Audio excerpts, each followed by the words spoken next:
Aujourd'hui, Bezrat Hashem, nous allons parler de la royauté de Dieu le jour de Rosh Hashanah, d'une manière générale de la royauté d'Akadosh Baruch Hu, puisque le jour de Rosh Hashanah, vous savez bien, c'est ce que nous proclamons. Nous proclamons en réalité la royauté d'Hachem, la royauté d'Akadosh Baruch Hu dans le monde. Qu'est-ce que ça veut dire exactement? Le jour de Rosh Hashanah, on ne demande pas pardon à Akadosh Baruch Hu. Il n'y a pas de tachanoun. Comme beaucoup de gens se trompent, il y a en réalité une seule chose qui domine ces 2 jours de Rosh Hashanah, et cette chose-là est tout simplement proclamer Dieu roi de l'univers. Est-ce qu'il a besoin d'être proclamé? Il est déjà roi. Est-ce qu'il a besoin de nous qu'on le proclame roi? Et pourquoi ça se passe ce jour-là? Et que représente en fait cette royauté? Qu'est-ce qu'elle vient induire? Qu'est-ce qu'elle vient dire? Qu'est-ce qu'elle vient donner comme nouveauté dans le monde? Alors, j'ai écrit un petit cours qui va un petit peu résumer. Bien entendu, il y a beaucoup de choses à dire. Qui va résumer en réalité le sujet de la royauté, puisque c'est le sujet principal, Malchuyot. Alors pour ceci, nous allons commencer par citer une Gemara qui se trouve dans le traité de Rosh Hashanah à la page 16. La Gemara dit là-bas, là je vous ai apporté juste un extrait, c'est Rabbi Akiva qui parle, et il dit quelques degrés en réalité, quelques nouveautés.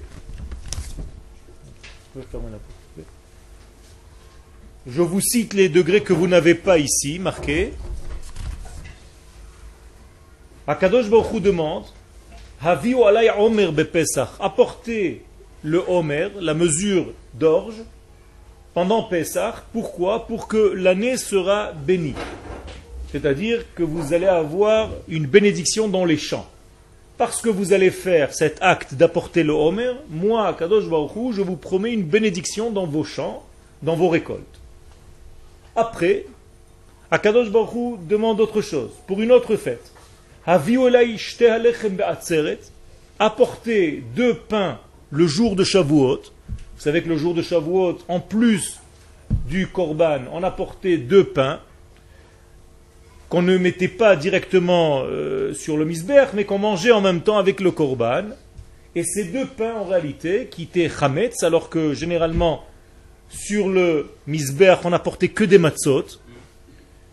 Eh bien, le jour de Shavuot, on apporte 2 pains pour représenter le degré d'homme auquel nous sommes arrivés après être sortis d'Égypte, alors que nous étions dans un degré animal, et donc on mangeait de l'orge.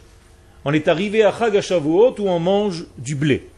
L'orge, c'est un aliment pour les animaux, et le blé, c'est un aliment pour les hommes. On fait avec le blé du pain.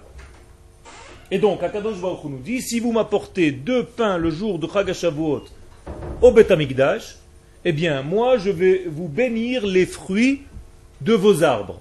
Il y aura plus de fruits dans les arbres l'année qui va venir. Encore une chose, tout ceci, c'est Rabbi Akiva qui nous le dit. Akadosh Baruch Hu demande apporter Nisru lefanai ma'im bachag, verser de l'eau sur l'autel de sacrifice pendant Chag. Chag c'est Sukkot. Si vous faites, en fait, vous versez de l'eau dans des petits orifices qu'il y avait dans l'autel de sacrifice, eh bien, moi je veux vous apporter beaucoup d'eau, c'est-à-dire vous aurez une année pleine de pluie. Et dernier degré, celui que vous avez ici, Amar Akadosh Baruch Hu, Imru lefanai berosh Hashanah malchuyot. Le jour de Rosh Hashanah, dites devant moi, proclamez des royautés, proclamez-moi roi, dites que je suis le roi. Zichronot, et rappelez certaines choses, qu'on va devoir expliquer quoi. Zikaron, une mémoire, un souvenir. Veshofarot, et sonner du shofar. Et le texte termine de cette Mishnah, de cette Gemara. Rabbi Akiva dit Malchuyot kedeshetamlichuni alechem.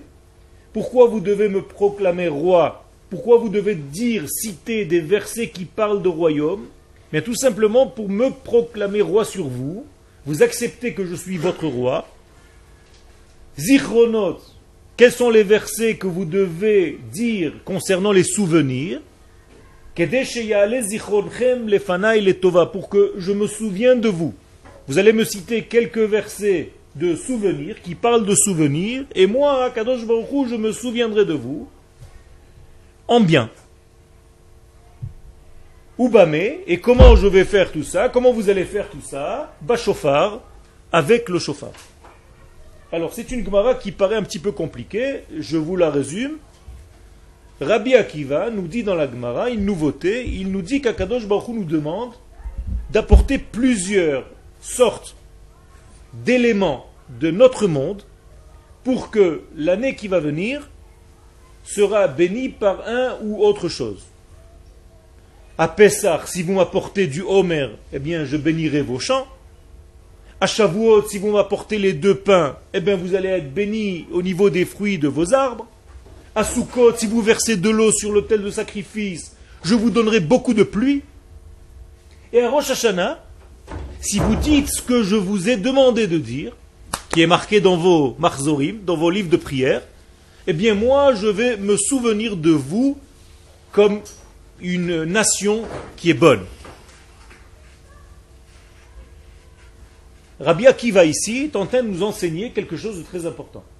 Quelle est cette chose que Rabbi Akiva nous enseigne? C'est que chaque fois qu'on arrive à une fête, on fait quelques actions, on récite certaines choses, et grâce à ces actions et aux choses qu'on récite, eh bien, Kadosh Baruch Hu nous donne une bénédiction. Ça veut dire qu'à chaque fois qu'on est dans une fête juive du calendrier, il y a un bien supplémentaire qui arrive dans le monde, et chaque fois ça change. Un coup c'est les fruits de l'arbre, un coup c'est la pluie, un coup c'est les champs.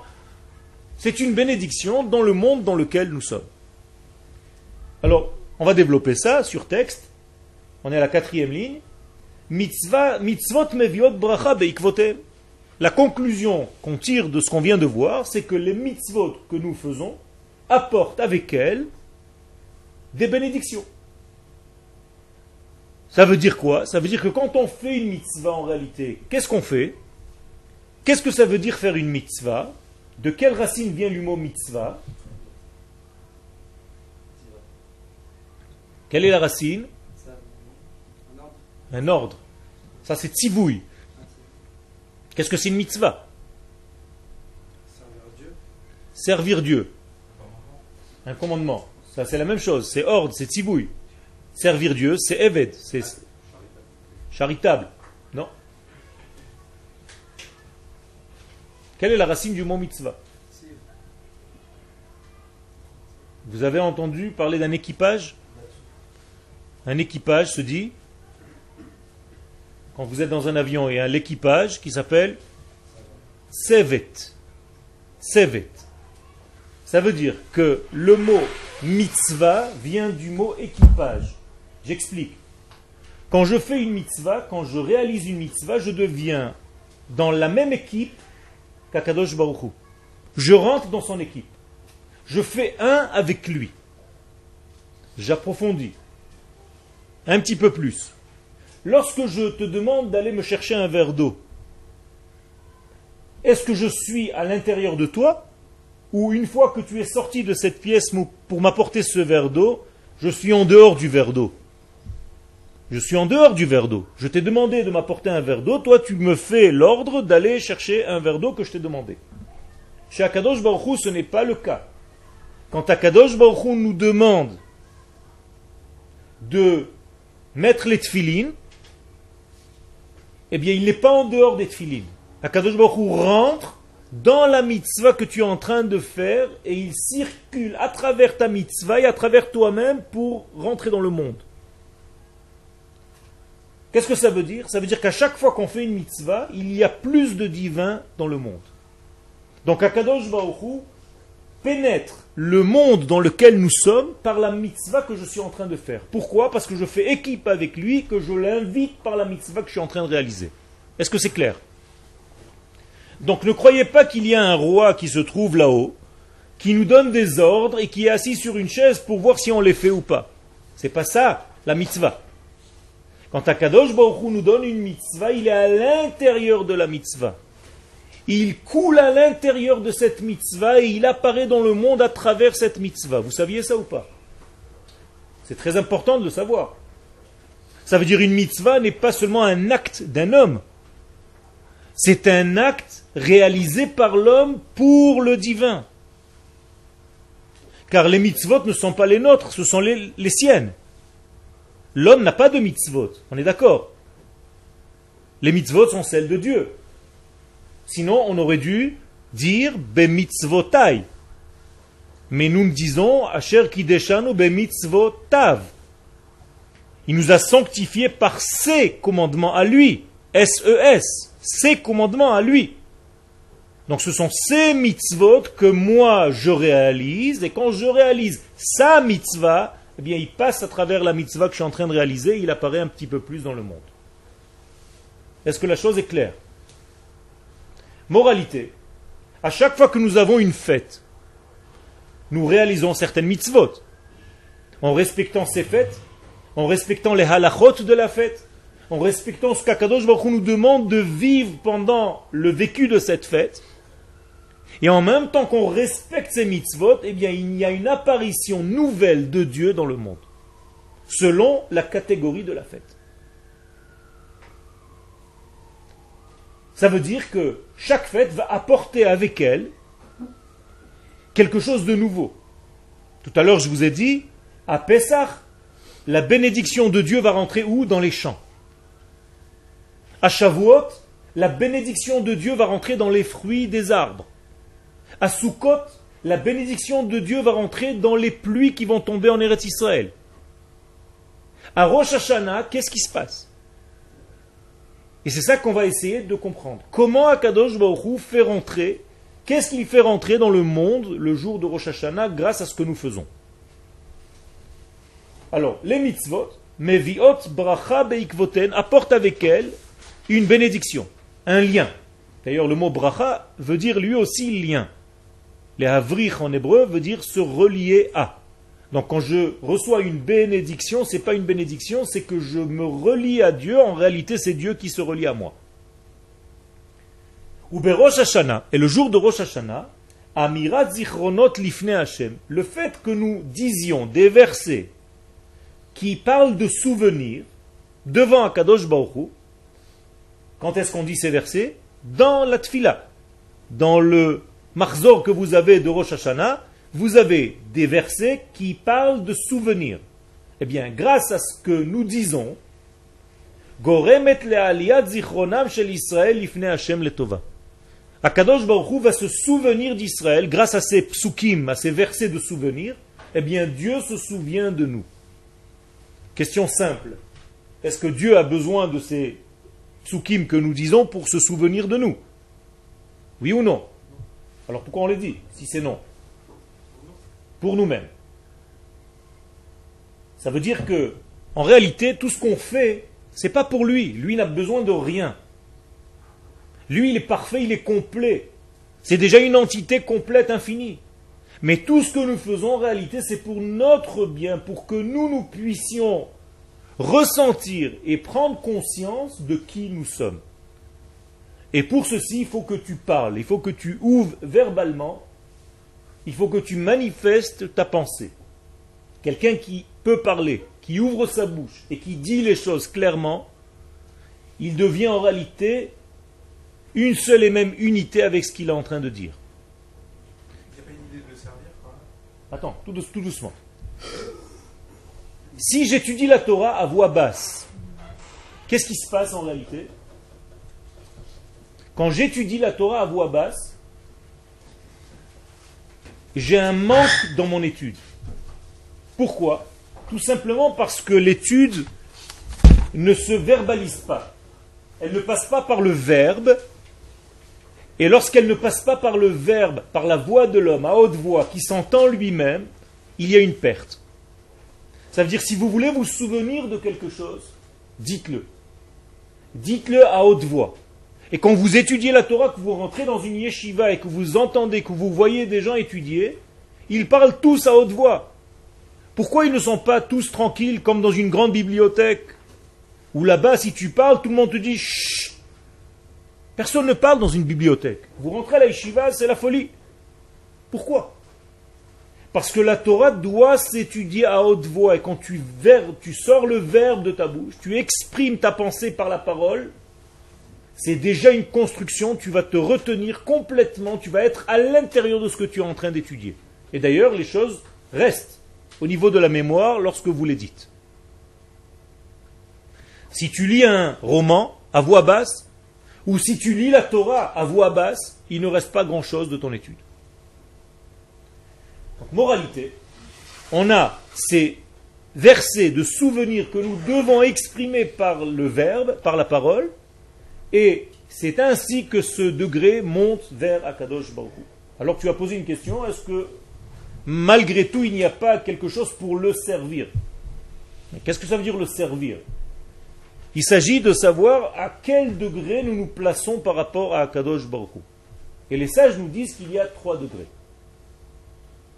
Où nous sommes ses enfants, où nous sommes ses serviteurs, où nous sommes son épouse. Qu'est-ce que ça veut dire? Être ses enfants, ça veut dire que Dieu nous a déjà choisis, il nous a donné son degré, et je ne peux plus rien changer. Je ne peux pas dire à mon père un jour, tu n'es pas mon père, et lui ne peut pas me dire, tu n'es pas mon fils. On a un lien naturel. Être l'esclave de Dieu ou le serviteur de Dieu, c'est un degré de soumission. Le roi dit à l'esclave, au serviteur, fais ce que j'ai à te dire et tu te tais. Le jour où le serviteur peut se sauver, il se sauve. Ou alors il sert Dieu, mais il n'est pas très heureux de servir. Même s'il est très heureux de servir, il est toujours dans une position faible. Le 3e degré, la position de femme, d'épouse, de fiancée. Ça, c'est déjà au niveau du collectif Israël. Nous devons être un pour devenir l'épouse de Dieu. C'est le degré le plus élevé, où dans ce degré-là, Kadosh Baruch Hu choisit son épouse comme un homme choisit sa femme. Et il peut divorcer. Mais en réalité, à chaque instant, il rechoisit d'être avec elle. Vous voyez l'évolution dans ce lien avec Akadosh Baruch Hu. C'est que dans le premier cas, c'est un degré qui est naturel, on n'y peut rien. Mais ça ne suffit pas. Tu peux être le fils de ton père, mais tu fais tout de force, tu n'aimes pas ton père. Tu ne peux pas annuler le fait que tu sois son fils, mais tu en as marre. Quand tu es un esclave, on sait déjà que c'est une position qui est un petit peu pas très agréable, d'être l'esclave d'eux, même si c'est un grand honneur. Mais lorsque tu deviens l'épouse d'eux, alors là il y a un degré de morale. Je dois me conduire avec mon épouse avec un choix et un amour qui se renouvellent à chaque instant. Je ne peux pas considérer que je me suis marié avec mon épouse une fois, il y a quelques années, et que c'est fini, c'est acquis. Ça n'existe pas.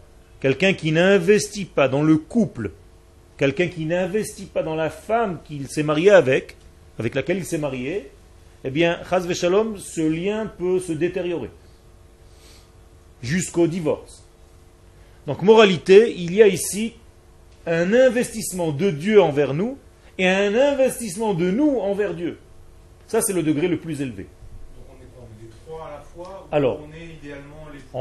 on est les 3, on a les 3 degrés, mais de temps en temps, l'un d'entre eux se met en relief. Et d'ailleurs, le jour de Rosh Hashanah, on rappelle Im kebanim, im ke avadim.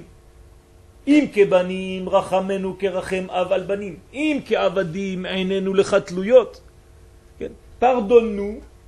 Le jour de Yom Kippourim, on demande à Kadosh Baruch Hu, pardonne-nous, que ce soit comme des fils ou comme des esclaves. Si c'est comme des fils, pardonne-nous comme un père pardonne à son fils. Si c'est comme des esclaves, pardonne-nous comme un maître par rapport à son esclave. Et on ne rappelle pas le 3e degré parce que là, il ne s'agit plus du tout de pardonner ou de ne pas pardonner parce qu'il y a un lien beaucoup plus fort entre l'homme et la femme. Et ça, c'est un degré de l'idéal en réalité.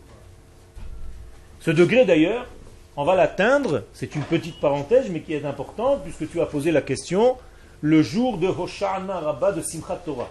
À la fin de la fête de Sukkot, Akadosh Baruch Hu nous considère comme son épouse et il nous dit, renvoyez tous ceux qui étaient venus à la fête, je veux rester seul avec toi, toi ma bien-aimée. Et donc il n'y a plus dans ce degré que le peuple d'Israël avec Akadosh Baruch Hu. Alors qu'on a commencé toutes les fêtes avec toutes les nations du monde, vous savez que Rosh Hashanah, toutes les nations du monde viennent en jugement. Ce n'est pas qu'Israël. Tous les êtres sont jugés. Peut-être qu'Israël a conscience et les autres non. Mais ça ne change rien. Tout le monde est jugé. Et pendant la fête de Yom Kippourim, c'est le jour de la grande bénédiction divine, du grand pardon concernant Israël. Mais en réalité, il y a encore un degré des nations. Et pendant la fête de Sukkot, on a porté pendant le Beth Amikdash des korbanot pour les 70 nations du monde. Ça veut dire, à chaque fois qu'on approche vers Dieu, on n'est pas seul. À la fin de toutes les fêtes, le dernier jour de la fête, qu'on appelle en Eretz Israël Simchat Torah, qui est en même temps Shmini Atzeret, en dehors d'Eretz Israël c'est 2 jours, ici c'est un seul et même jour, eh bien Akadosh Baruch Hu nous dit, Bo venismach ani ve'atem. Je veux rester seul avec toi, ma bien-aimée, l'Assemblée d'Israël, enlevez tous ceux qui sont en dehors. C'est fini. J'ai vu tout le monde, j'ai vu les invités qui sont venus au mariage, mais maintenant j'ai envie de me retrouver seul avec toi. C'est ce qu'Akadosh Baruch Hu nous demande. Donc je reviens à ce qu'on a dit. Akadosh Baruch Hu se souvient d'Israël grâce à tous ces versets que nous récitons pendant le jour de Rosh Hashanah et en même temps par le shofar que nous sonnons.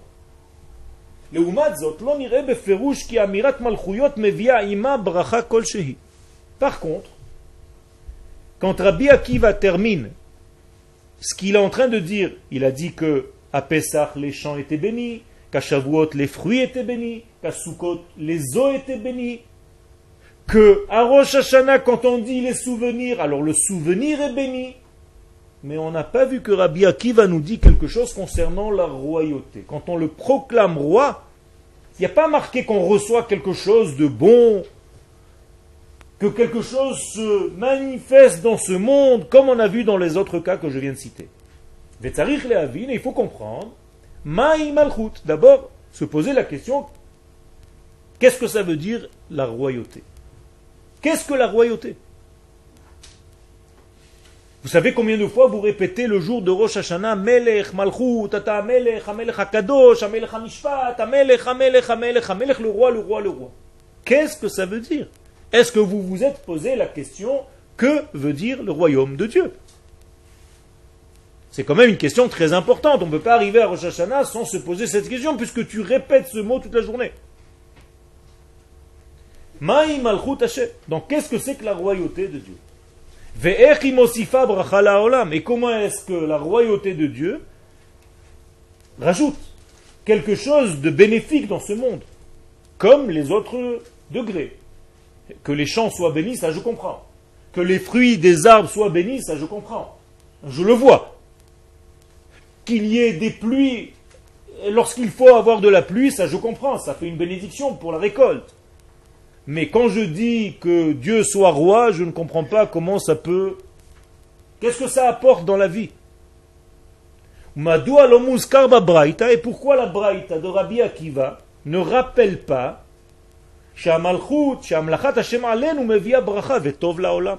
le fait de proclamer Dieu roi le jour de Rosh Hashanah, pourquoi c'est pas marqué dans la Mishnah que ça m'apporte quelque chose, un bienfait quelconque? Pour moi, pour le monde, je ne vois pas à quoi ça sert de citer des versets de royaume. Voilà la question qui se pose. Est-ce que la question est claire? Est-ce que ce que je vous dis est clair? Ok, alors on continue. D'abord, il faut comprendre qu'est-ce que c'est que la royauté. C'est la première des questions.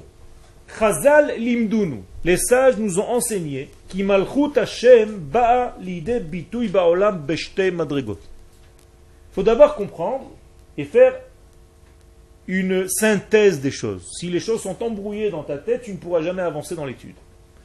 La royauté de Dieu se dévoile par 2 degrés dans notre monde. Les 2 degrés, les voici. Je vais citer le premier. Bekoma hativit. Il y a d'abord un degré naturel. Mimala lemata. Si je devais lui donner une direction, c'est du haut vers le bas. Quand je dis naturel, ça veut dire qu'il nous coule de source. La source, c'est lui, et ça nous descend dessus, ça nous vient dessus, ça nous coule de source. Ça veut dire qu'Akadosh Baruch Hu, il nous a créés. Il a créé le monde. Akadosh Baruch Hu fait en sorte que ce monde fonctionne. Akadosh Baruch Hu fait en sorte qu'on reçoive de lui ce qu'on doit recevoir de lui, et que nous sommes vivants de par le fait qu'il veut bien nous faire vivre. Je vous pose une question simple. Dans ce degré-là, est-ce qu'on peut quelque chose ou on n'y peut rien? Vous étiez un petit peu en l'air parce que vous étiez préoccupé de voir votre ami qui rentrait. Donc vous avez raté à peu près 5 minutes, j'ai parlé dans le vide. Si j'étais un mauvais prof, je vous aurais dit, tant pis pour vous, j'avance, les gens de l'internet, eux, ils ont le shiur. Mais comme j'ai envie que vous compreniez le shiur, alors je vous fais une tova, et je vous répète ce que je viens de vous dire. Le royaume de Dieu, regardez combien c'est difficile d'être concentré, parce que chaque fois que vous voyez un petit truc bouger, vous êtes sorti du shiur. Alors concentrez-vous. Là, le royaume de Dieu sur nous se passe en deux choses, deux formes. Une forme naturelle, c'est Dieu qui vient vers nous. C'est-à-dire, il nous a créé, il a créé le monde, on n'y peut rien. C'est tout. Il nous nourrit, il nous a créé déjà dans un monde avec des arbres, des fruits, une terre, des légumes, de quoi manger, de quoi boire, avec tout ce qu'on a besoin. Ce degré-là, c'est Dieu qui règne sur le monde d'une manière forcée. On est d'accord? On n'a rien à choisir ou à ne pas choisir. On est là. C'est lui le roi. Un point à la ligne. On n'a même pas besoin que tu lui dises tu es le roi. Il est malgré ce que tu dis ou malgré ce que tu ne dises pas. Il s'en fiche complètement de ce que tu vas dire. C'est le roi de l'univers. Il a créé l'univers. Il t'a pas demandé. Il t'a fait venir dans ce monde sans te demander. Et tu es là sans te demander. Tu vas vivre sans te demander. Et tu vas mourir quand il voudra. On est d'accord? Alors je vous pose la question. Où est notre libre arbitre? C'est lui qui veut tout. Donc qu'est-ce que j'ai à faire moi ici? Je me laisse couler par la vie et c'est fini. Un jour j'ai envie de me lever, c'est lui qui le veut. Un jour j'ai pas envie de me lever, peut-être c'est lui qui le veut aussi. Pourquoi on me reproche des choses? On a été créé à son image quand même, et qu'il y a eu la faute. Qu'est-ce que c'est à son image? Il a une image? Non, mais avec, on a quand même la capacité d'évoluer, de réfléchir, Pourquoi faire? pour faire notre vie, se réaliser, pour exister, pour. Il y a un chat, il ne se pose aucune question. Non, on n'est pas comme un chat, on est. Et oui, mais il vit heureux. Peut-être, on ne sait pas. Il vit heureux le chat, il a de quoi manger. Chaque poubelle c'est un restaurant. Motza et Shabbat c'est le grand kiff. Les juifs mangent le triple. Donc tu le vois le chat, il est là, il se lèche les babines, il est tranquille. Et il attend que tu viennes jeter ta poubelle, il dit à Kadosh Baruch Hu, merci, miaou. Il y a encore un qui vient me donner à manger. Il ne travaille pas, jamais il a des soucis, il ne fait pas des crises d'angoisse, il n'y a pas de médecin, il ne fait aucune manifestation contre quelque chose, il ne travaille pas, il se balade toute la journée, il dort la moitié du temps, et à chaque fois qu'il veut manger, il va dans une poubelle et il tape ce qu'il avait besoin de manger. Et jamais il court après des hommes. Tu vois des hommes courir après des chats, mais jamais déjà après des hommes. Donc apparemment, il est plus évolué qu'un homme. Apparemment. Alors quel est ton intérêt d'être un homme? Pour te poser des questions, évoluer et te faire plus de soucis que le chat. Non, il n'y a pas d'intérêt, c'est que c'est comme ça.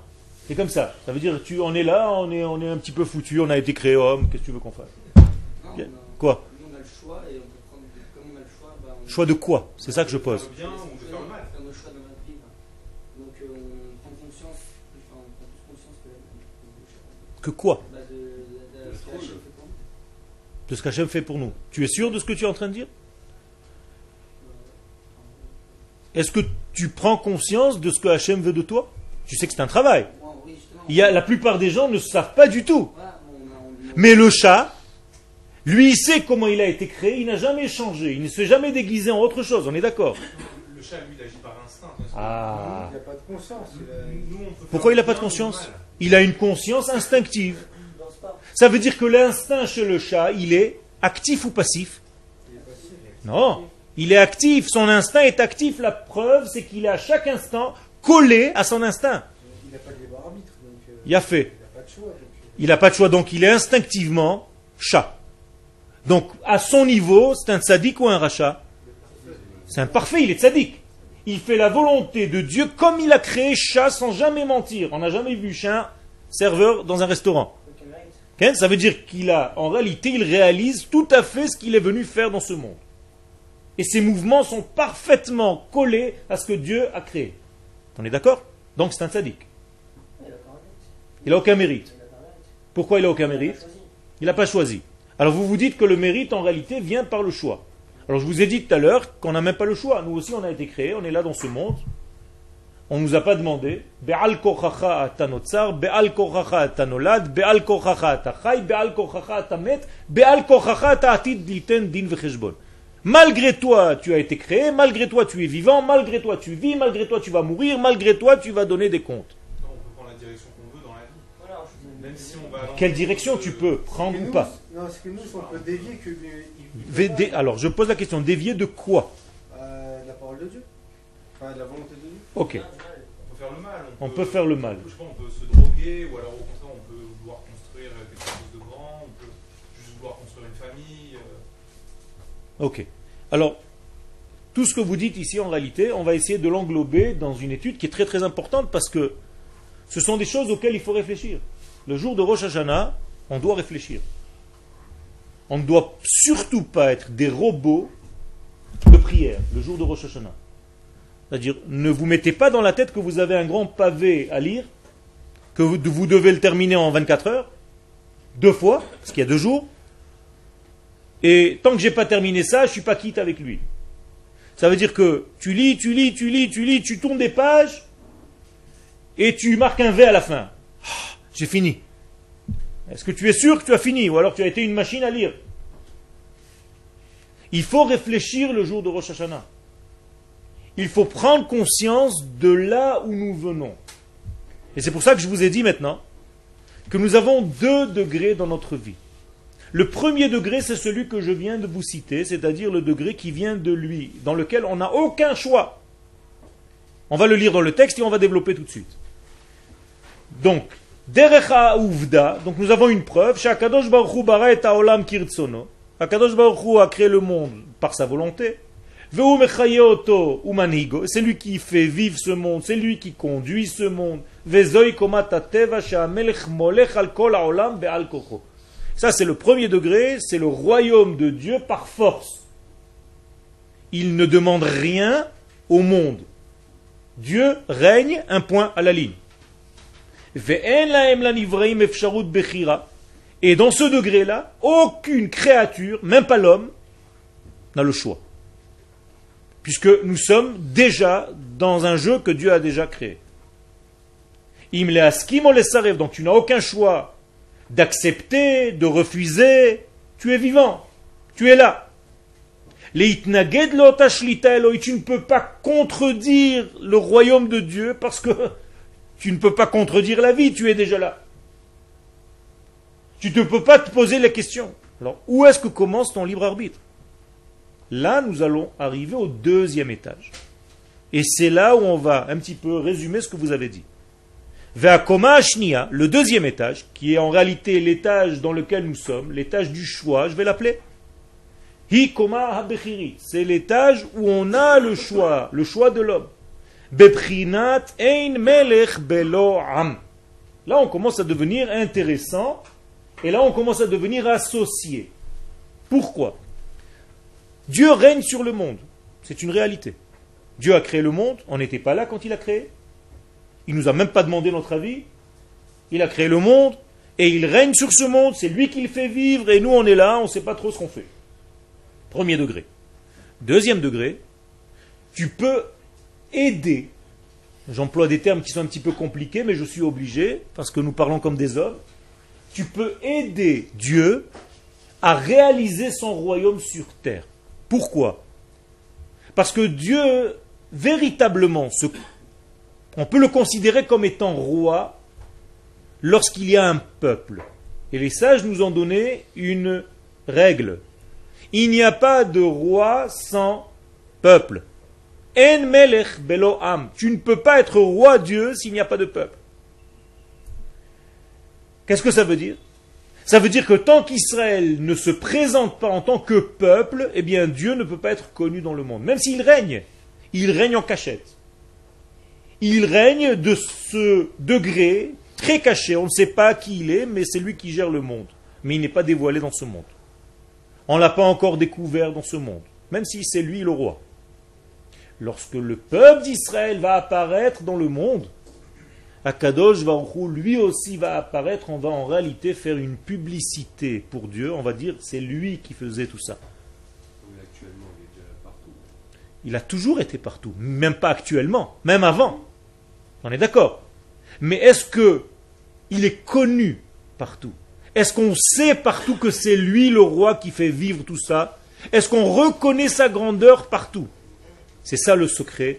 C'est pour ça que le peuple d'Israël est là. Ça veut dire que nous sommes venus dans ce monde en tant que peuple et pas en tant qu'individu. Nous ne sommes pas des juifs individuels, nous sommes un peuple. Nous avons été créés comme un peuple et pas comme des individus.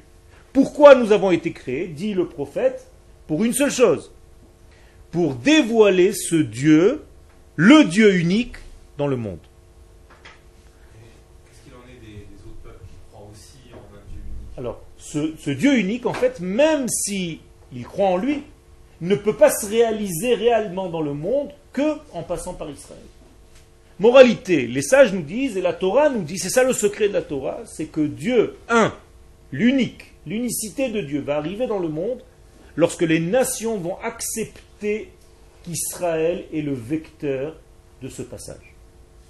Ça veut dire que tant que les nations du monde bafouent Israël, sortent en guerre contre Israël, en réalité elles sortent en guerre contre le dévoilement de Dieu dans le monde.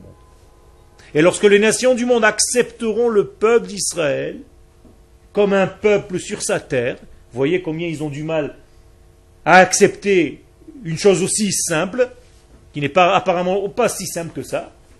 On est en train de faire des pourparlers avec des Palestiniens qui refusent de reconnaître que nous sommes le peuple de cette terre.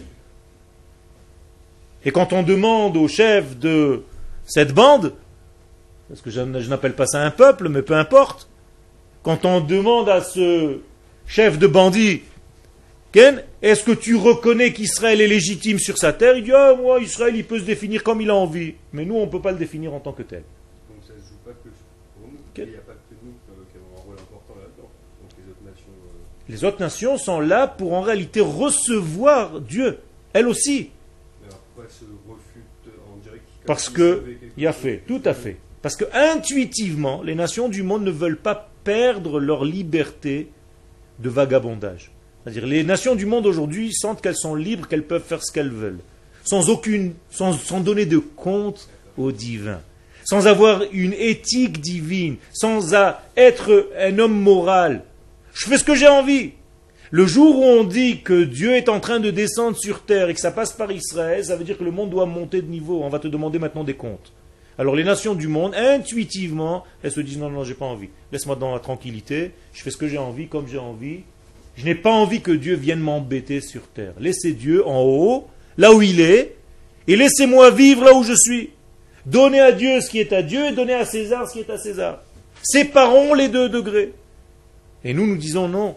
Dieu est en train de descendre sur terre. Et nous le faisons passer sur terre. Alors qu'est-ce qu'on fait? En réalité, on gêne tout le monde. Donc toutes les nations du monde, intuitivement, elles nous disent, ça c'est l'élève, l'enfant d'Israël, le peuple d'Israël, qui nous gêne à tous parce qu'il est en train de nous faire monter le niveau de la classe. Et nous, on a envie de glander. Nous, on a envie de se la couler douce. Et Israël est en train de nous apporter un monde avec un degré très éthique. On ne pourra pas vivre selon ce degré-là. Ça va nous demander des efforts extraordinaires. Et on n'a pas envie de bouger pour l'instant.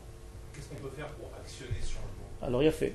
Pour actionner ce changement, nous devons d'abord apparaître comme une nation, en tant que telle. Puisque, j'ai dit tout à l'heure, et c'est la règle, il ne peut pas y avoir de roi sans nation.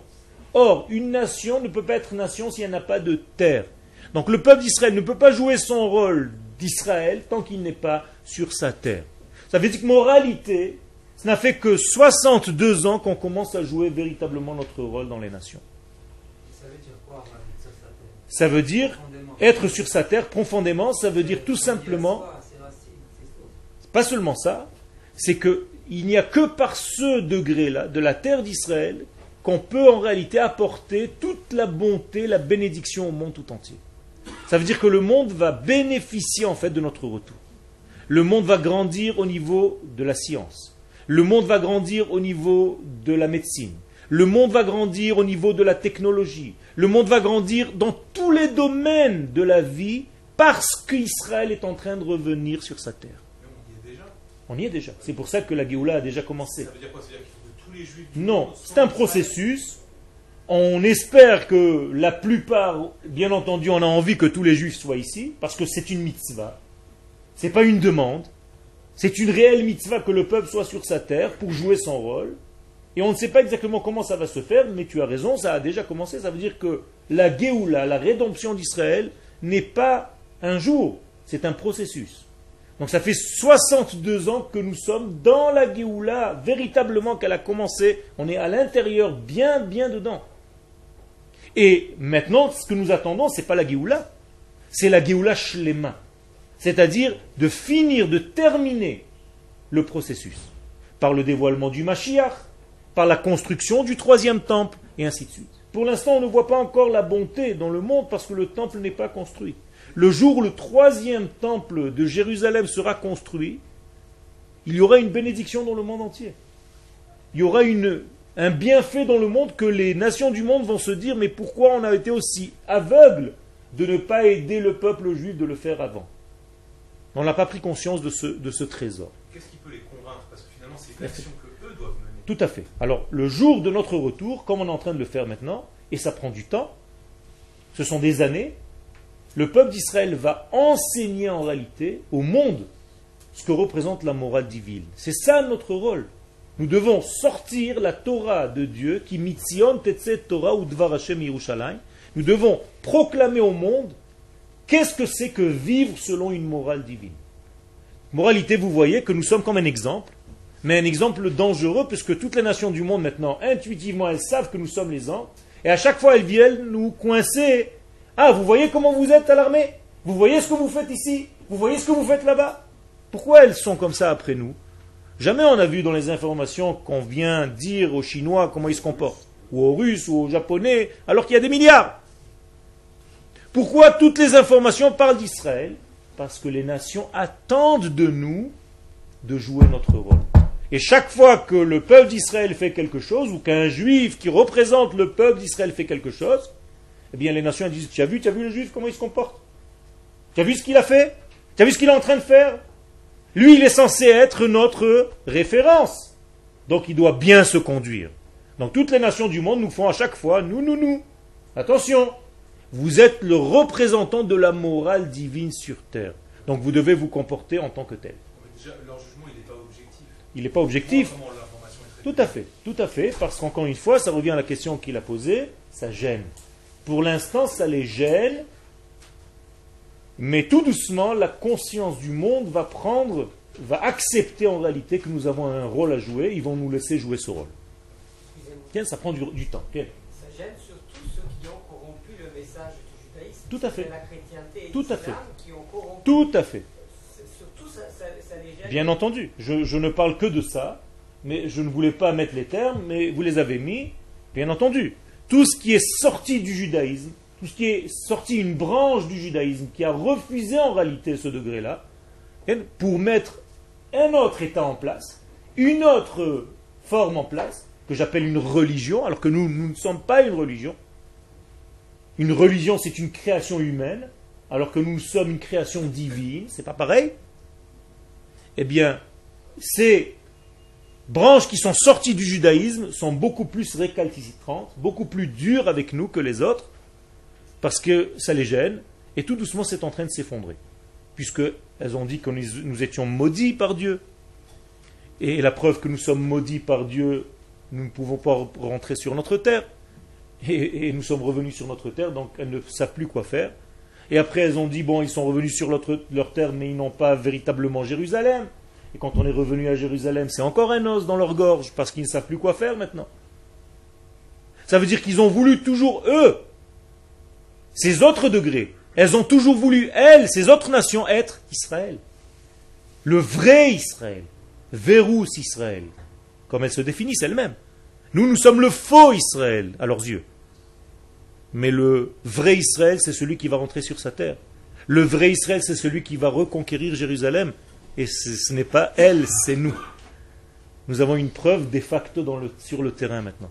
Donc les nations du monde maintenant sont en train tout doucement, malgré elles, reconnaître le fait que nous sommes le peuple d'Israël initial, le vrai. C'est toujours une minorité. Je veux dire, Peu importe, c'est en train de grandir, il y a une reconnaissance, même de la chrétienté, de plus en plus. Même si c'est timide au départ, je te l'accorde, ce sont des avancées tout doucement. Et il y a de moins en moins de chrétiens pratiquants dans le monde. Pourquoi? Parce que c'est en train de s'effondrer. Tout simplement. Quels sont les tenants et les aboutissants qui ont amené à cet état, selon vous, À cet état de fait. à cet état de fait-là et ce rapport entre Tout simplement, Dieu a un temps. Le monde a été créé pour un temps bien déterminé. Et lorsque ce temps arrive à terme, Akadosh Baruch Hu ne peut pas rater sa création du monde, donc il va faire en sorte d'apparaître. Donc il va y avoir, et c'est possible, des accélérations de cette manifestation dans le monde. Des choses qui vont aller très très très vite. Et n'oubliez pas que nous rentrons aujourd'hui, demain, donc Rosh Hashanah, demain soir, dans une nouvelle dizaine d'années. C'est une nouvelle ère. il y a quelque chose que je comprends pas. Ok? Ça veut dire qu'il y a une accélération des choses et les choses peuvent prendre, ce qui devait prendre 50 ans, 100 ans avant, peut prendre un an, maintenant. Ok? Il y a toujours eu, depuis des siècles et des siècles, le fait qu'on n'arrive pas, à nous, en tant que juifs, à faire passer ce message. Tout à fait. Mais tu sais pourquoi? Parce que nous n'étions pas sur... Non, parce que nous n'étions pas sur notre terre. C'est ça la clé. La clé du passage entre la galoute et la Géoula, c'est le fait de créer un état et de revenir sur cet état. Ça, c'est une accélération. Ça, c'est une accélération extraordinaire. C'est la plus grande des choses qui se soit passée pendant ces 200 dernières années. Ah oui, parce qu'il y a à peine déjà encore 50 ans. Tout à fait. On nous jetait, Oui, mais on a maintenant un rôle à jouer dans le monde et on est revenu sur notre terre. C'est une prophétie qui est en train de se réaliser. Et ça, c'est la plus grande des choses qui s'est réalisée. D'ailleurs, le Rambam, quand il parle de Teshuvah ou de messianisme, ne parle que de ça. Quand tu prends le livre des rois, au chapitre 11 du Rambam, quand il te dit que la Géoula, comment est-ce que tu peux la regarder, la Géoula? Est-ce que tu vas savoir qu'il va y avoir la Géoula? Comment est-ce que tu peux savoir que la Géoula est là? Rambam, il te dit, il y a un seul verset. Quand le peuple d'Israël reviendra sur sa terre. C'est tout. C'est de ça que parle le Rambam. Ça veut dire le Rambam parle du sionisme comme le dévoilement de la Géoula, la chose la plus claire qui puisse exister. Et lorsque le peuple revient, tout fleurit. Tu t'es jamais posé la question pourquoi pendant 2000 ans il n'y a rien eu ici? Et dès que le peuple revient, tout fleurit. Tu vois bien l'accélération de construire un pays en 62 ans, ce que les nations du monde mettent 700 ans pour construire. Et comme vous avez dit tout à l'heure, il ne faut pas être des individualités, il faut être un... Tout à fait. Il faut d'abord apparaître en tant que peuple, comprendre, toi maintenant... Déjà ça, on l'a pas. Si, on l'a. Beaucoup qui sont complètement... Peu importe, on est en train de le récupérer et la chose qui est aujourd'hui la plus vraie, c'est l'armée. Un soldat d'Israël donne sa vie, est prêt à donner sa vie pour la nation tout entière. Quand cet amour-là, même s'il ne comprend pas le soldat, mais il le fait, va se répandre sur toute la nation, ce degré qui se trouve dans l'armée, où un homme de gauche et un homme de droite, un religieux et un non-religieux se battent ensemble, avec une amitié qui se crée entre eux, quand ce degré-là va se répandre sur le reste de la nation, on va avancer. Mais c'est un processus. Les gens qui sont, qui sont en dehors d'ici, ils ne pensent pas forcément comme ça. Tout à fait. C'est pour ça qu'il faut réveiller les consciences. C'est pour ça que nous faisons des cours aussi sur Internet, pour répéter à nos frères qui se trouvent encore à l'extérieur, que le judaïsme n'est pas une religion. Ce n'est pas un nombre de mitzvot que tu dois appliquer pour marquer un V devant Akadosh Baruch Hu. Il faut d'abord être une nation sur sa terre. Venez nous rejoindre. Et ici, on va développer tout ce degré, Baruch Hashem, de toute cette Torah et de ces mitzvot. Parce que l'avenir est ici pour le peuple, c'est notre nature, c'est tout. Ken, tu avais une question tout à l'heure. Vous avez dit que les chrétiens, ils en avaient de moins Non, pratiquant, pas croyant. Pratiquant, mais par exemple chez les musulmans, c'est pas du tout la même chose. Alors comment vous expliquez Tout à fait. Les musulmans sont en réalité dans un degré encore plus primitif. Ok, c'est un autre degré complètement, c'est une croyance qui est basique. Ok, c'est pas chas v'shalom pour parler du mal, ok, c'est un degré qui existe en réalité. Et encore une fois, ils ne sont pas en réalité ovdei avodazara, ce ne sont pas des idolâtres comme les chrétiens. Dans la chrétienne, il y a un degré d'idolâtrie qui n'existe pas dans l'islam. L'islam croit en un Dieu unique. Ok, c'est encore un autre degré, mais ce n'est pas aussi dangereux. L'islam est beaucoup moins dangereux que la chrétienté pour Israël. Okay? Parce que en réalité, la chrétienté utilise l'islam comme un paravent. Mais la chrétienté, elle fait un travail par-dessous, en tout cas elle l'a fait jusqu'à aujourd'hui, avec tous les pogroms et les inquisitions et tout ce qu'il y a eu. C'était là où le véritable danger. Les juifs ont vécu très bien dans les pays arabes. Jusqu'à aujourd'hui, il y a des gens qui vivent dans les pays arabes avec beaucoup moins de danger. Je parle de danger d'assimilation et de prendre, de voler en réalité l'âme d'Israël, comme ça a été fait dans les pays d'Europe. Okay? C'est beaucoup plus sous-jacent. Il y a un danger qui est beaucoup plus grave.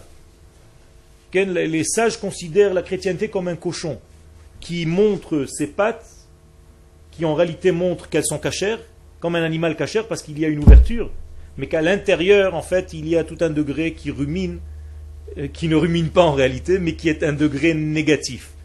Okay? Contre Israël. Pour dire les choses, les sages nous disent que Esav c'est la chrétienté en réalité. 5 secondes. Les Esav c'est la chrétienté. Et la chrétienté représentée par Esav, Esav dit le jour viendra où mon père va mourir et je tuerai mon frère Yaakov. Et le texte dit, Esav dit dans son cœur. Et les sages nous disent qu'en réalité, le chrétien ne te le dit pas en face. Il le dit dans son cœur. Et c'est ça le plus grand danger. Alors que le musulman te le dit en face. C'est beaucoup moins grave.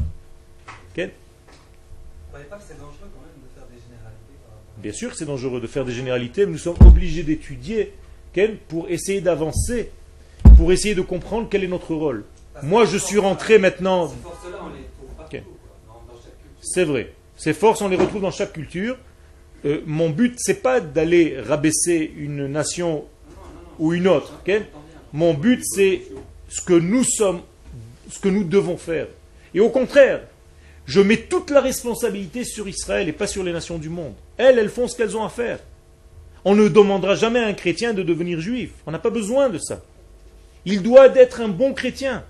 On ne pourra pas demander à un japonais ou à un musulman de devenir juif. Ce n'est pas notre rôle.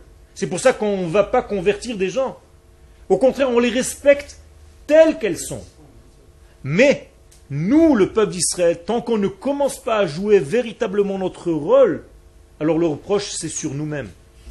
Et si on ne joue pas notre rôle, eh bien les nations du monde ne nous respecteront pas. Donc on n'est pas le peuple. Ça veut dire que, si, on a été... ce stade. Non, on est déjà le peuple élu, on a déjà reçu, ça c'est la première base, et la deuxième base, celle que je n'ai pas encore développée, mais le cours est déjà terminé, c'est que nous, en tant que nation maintenant, en tant qu'individu, on doit faire sortir ce choix du divin sur nous pour le réaliser. Et c'est seulement dans ce degré-là que nous avons le choix. C'est-à-dire, quel est notre choix? Je résume, c'est de réaliser ce que Dieu a déjà choisi. Donc on n'a pas réalisé encore. On est en train de le sortir, puisque nous sommes revenus sur notre terre, puisque nous sommes en train de revenir à l'amour de nous-mêmes, de notre peuple, puisque nous sommes en train de réaliser la Torah, nous sommes en train de revenir vers nos racines, et il y a un retour extraordinaire dans le peuple d'Israël, je ne sais pas si vous le voyez, un retour extraordinaire. Et c'est à ce moment-là qu'on commencera à émettre cette émission aux nations du monde. Que nous aimons d'ailleurs. Les nations du monde ne sont pas haïes par Israël. Elles sont aimées par Israël et on doit aider les nations du monde à sortir elles aussi de leur exil. Donc nous on a déjà échoué dans cette mission. On n'a pas échoué. On n'a jamais eu ce... On n'a jamais pu le faire. On a été étouffés. On a pris le choix de commencer à réaliser notre vie à partir du moment où nous sommes revenus ici sur notre terre. Et tout doucement, nous sommes en train d'avancer, nous sommes en train de construire toute la structure qui nous est nécessaire pour commencer à véhiculer notre message. À l'époque du deuxième temps. À l'époque du deuxième temple, c'était une ratée, ce n'était pas encore un royaume définitif. Donc il y a en fait des montées, des chutes, des montées et des chutes, mais à chaque fois on monte un petit peu plus haut. Ok? Comme un enfant qui commence à marcher, au début il marche, il tombe, il remarche, il tombe, on ne va pas dire que ça a été des ratés. Ça fait partie de son apprentissage. Son parcours fait de monter et de descendre. Aujourd'hui, Be'ezrat Hashem, et je répète, je conclus pour qu'il n'y ait pas de mauvaise compréhension. Nous sommes là pour les nations du monde. Le temple de Jérusalem est pour les nations du monde et pas seulement pour des juifs religieux. Seulement aujourd'hui, les nations ne sont pas encore tout à fait prêtes à le reconnaître d'une manière globale. Il y a des groupes que oui, mais nous sommes en train d'aller vers cela. Et notre but, c'est d'amener la parole de Dieu à ces nations du monde parce qu'elles ne font pas, elles font partie de la terre. Il y a des gens aussi de chez nous qui prennent un Tout à message fait, tout à complètement- fait. Nous aussi, on doit convaincre d'abord nous-mêmes, on doit faire un travail sur nous-mêmes, c'est ce que je suis en train de dire, pour ensuite être capable de convaincre les nations. Et tout ceci ne viendra pas par une brutalité, par forcer les nations, mais au contraire par une parole divine, par une parole de paix, par une parole d'amour qui doit sortir de cette nation pour les nations du monde. Ki beiti bet tefila ikare lekol ha'amim, mon temple de Jérusalem est un temple pour toutes les nations du monde. Les nations du monde vont venir à Jérusalem apporter leurs sacrifices. Et c'est en réalité un grand amour. Le problème, c'est que ça passe aujourd'hui par des guerres, mais tout ceci, c'est une conscience. À Rosh Hashanah, c'est tout ce qui se met en place pour l'année qui va venir. Alors je souhaite à vous tous une bonne année.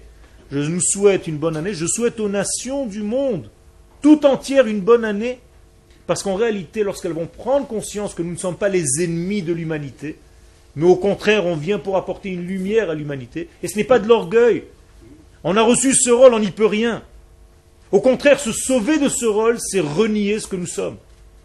Je joue le rôle que Dieu m'a donné, je n'y peux rien, je ne peux pas me sauver de lui. Alors je demande aux nations du monde, acceptez, essayez, donnez-nous l'occasion de vous montrer que le monde va être meilleur avec cette théorie-là, avec ce degré-là. Ken. Comment tout ça rentre dans Rosh Hashanah et... Il a fait, c'est ce que je viens de dire. En fait, on reçoit quelque chose de bien. D'accord. Alors c'est ça le meilleur bien qui puisse exister. C'est qu'à Rosh Hashanah, si on le proclame roi, si on arrive à devenir le peuple qui le proclame roi, eh bien le royaume de Dieu sur terre, qu'est-ce que ça veut dire? Ça veut dire que quand un Chinois en Chine va planter une tomate, elle va pousser, elle va être merveilleuse, elle va avoir un bon goût. Grâce au fait que le royaume de Dieu est descendu sur terre par l'intermédiaire d'Israël. C'est-à-dire le monde entier va être bénéfique, va bénéficier de cette bracha. C'est ça ce qu'on fixe le jour de Rosh Hashanah, pour l'année à venir. Shana Tova.